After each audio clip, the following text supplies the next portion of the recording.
Sabila. Sa Ingles, aloe vera. Yan po. Payat pa siya. Pero ang dami na niyang anak.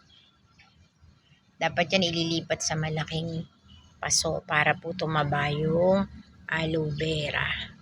Napakabilis buhayin ng aloe vera. Kaya lang ayaw lang yan sa tubig. Pagka may tubig na mamamatay yan. Pag madalas siyang nababasa, mamamatay po yan. Ayan, dapat i-transfer ko na yan kasi dami na niyang anak.